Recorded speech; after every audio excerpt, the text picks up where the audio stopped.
सभी साथियों को जय भीम जय मूल निवासी और एमएनटी न्यूज नेटवर्क को बहुत बहुत साधुवाद करते हुए मैं अपनी बातों की शुरुआत करती हूँ। देखिए, आपने अभी जो कहा है कि गैर बराबरी की मतलब भावना तो बढ़ ही रही है। समाज में जो ऊंच नीच और गैर बराबरी है और पूंजीवाद भी उसी तरीके से बढ़ रहा है। और निजीकरण जिस हिसाब से आज मतलब हो रहा है, कांग्रेस और भाजपा कर रही है। पहले कांग्रेस ने किया, अब जो है भाजपा कर रही है। तो इस हिसाब से यह विषय जो है बहुत ही महत्वपूर्ण है। तो मैं ये बताना चाहूंगी कि देखिए, भारत में प्रारंभ से ही ब्राह्मणवाद और पूंजीवाद का साथ रहा है। एक ब्राह्मणवादी पार्टी बदनाम होती है तो दूसरी ब्राह्मणवादी पार्टी जो है खड़ी हो जाती है। हमारे लोग समझते हैं कि परिवर्तन हो रहा है, जबकि वास्तविकता ऐसा नहीं है। केवल नागनाथ की जगह जो है सांपनाथ जी आ जाते हैं। और इन दोनों के आने से सिर्फ और सिर्फ अपने मूल निवासी भाइयों का जो है शोषण होता है।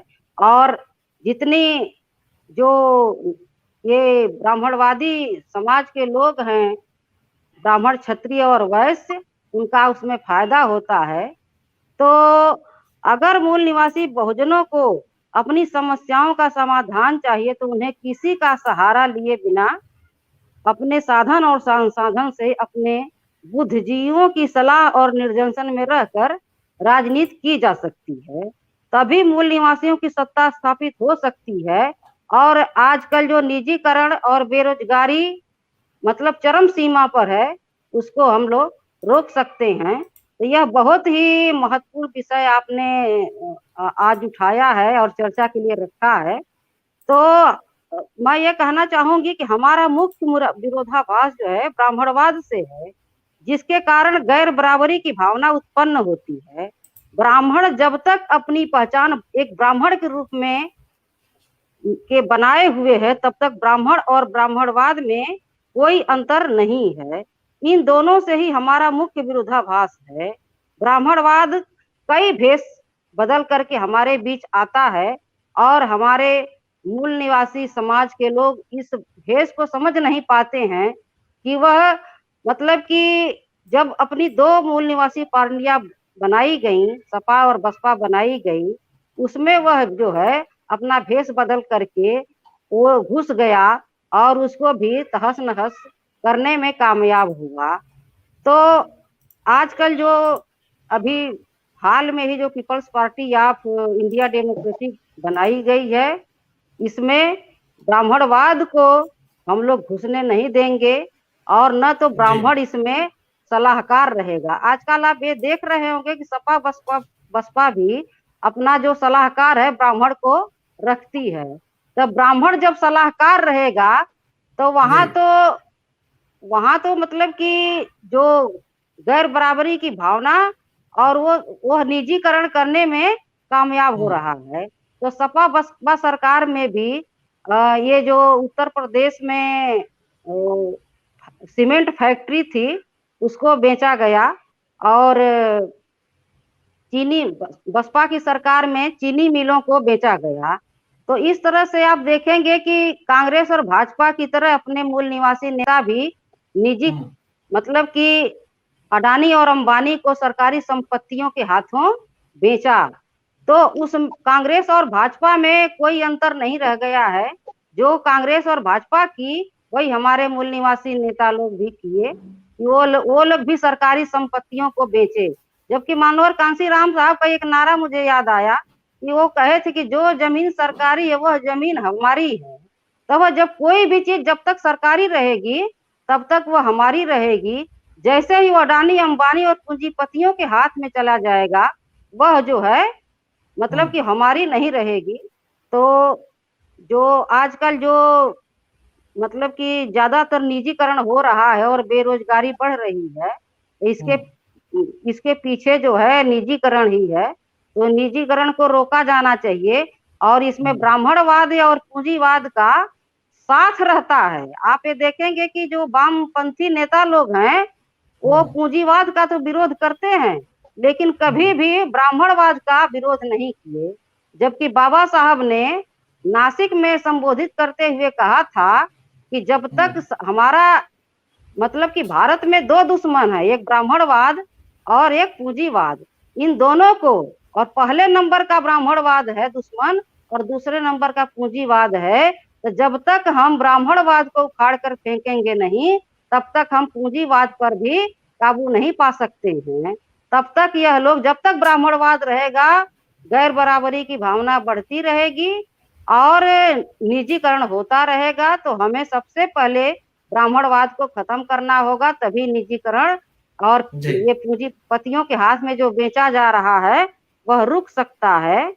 वो मान लीजिए, जो मूल निवासियों की जो पार्टियां हैं, वह पैसे लेकर के, उनके पास पैसा है, तो वह जो है मूल निवासियों के पास आते हैं पार्टियों में, और मिल करके उनसे जो है उनको तहस नहस भी करते हैं, और एमपी एमएलए भी वही बनते हैं फिर।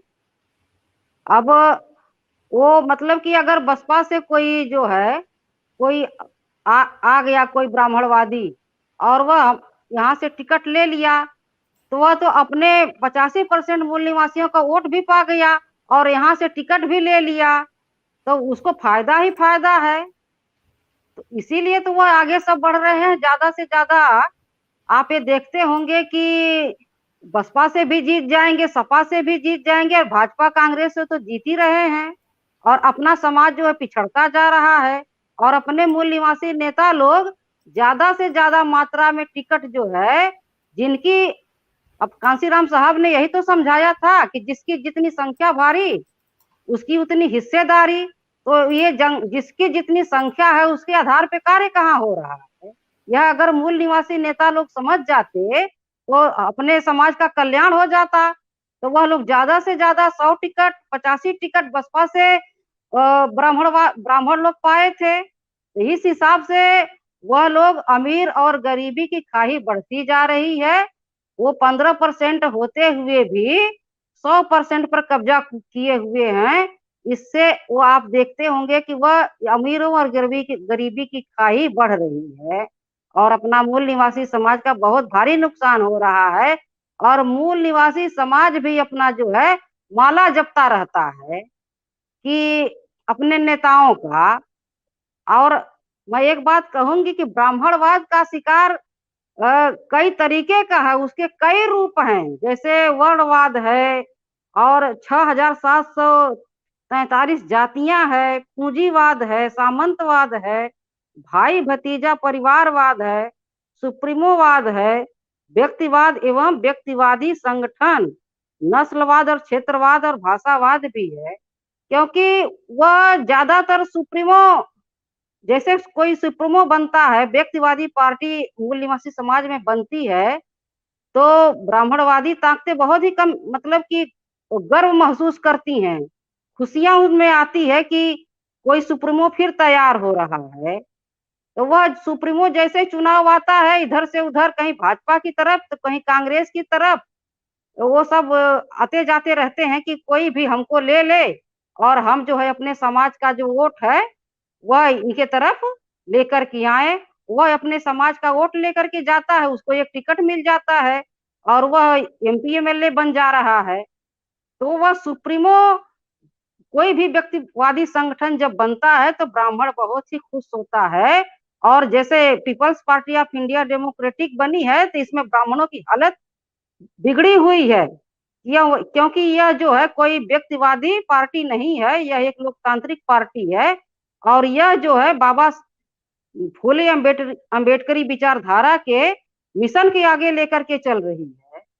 तो यह कारण है। और क्षेत्रवाद भी जो है, ये ब्राह्मणों का ही देन है कि क्षेत्र के रूप में बांट देता है, तो कभी भाषावाद के रूप में लोगों को बांट देता है, कभी 6,000, वह हमेशा जोड़, मतलब तोड़ने का काम किया है, कभी वह उसने जोड़ने का काम नहीं किया है। हमारे जो महापुरुष हैं वह हमेशा समाज को जोड़ने का कार्य किए, और वह ब्राह्मणवाद हमेशा तोड़ने का कार्य किया है। वह चाहे जैसे भी तोड़ रहा है, चाहे वह वर्णवाद के रूप में तोड़े, चाहे 43 जातियां बना करके हम लोगों को तोड़ा, और अब जो है तमाम सुप्रीमो बना करके हमारे समाज के लोगों को तोड़ रहा है और हमारे समाज का वोट जो है अपनी तरफ आकर्षित कर रहा है। तो इसको हम हमारे लोगों को समझना चाहिए।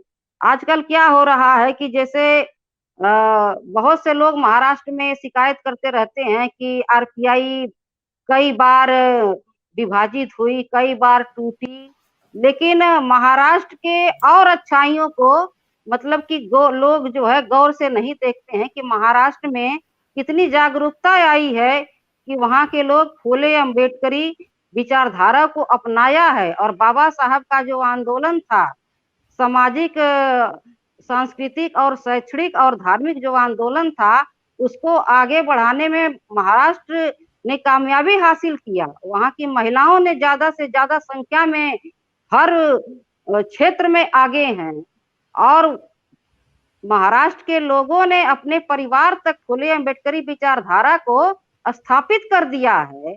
तो जब परिवार में आएगा तो अगली पीढ़ी तक वह धीरे धीरे स्थापित होता जाएगा। इससे जो है हमारे लोगों को, उत्तर प्रदेश की भी जनता को इससे सीखना चाहिए।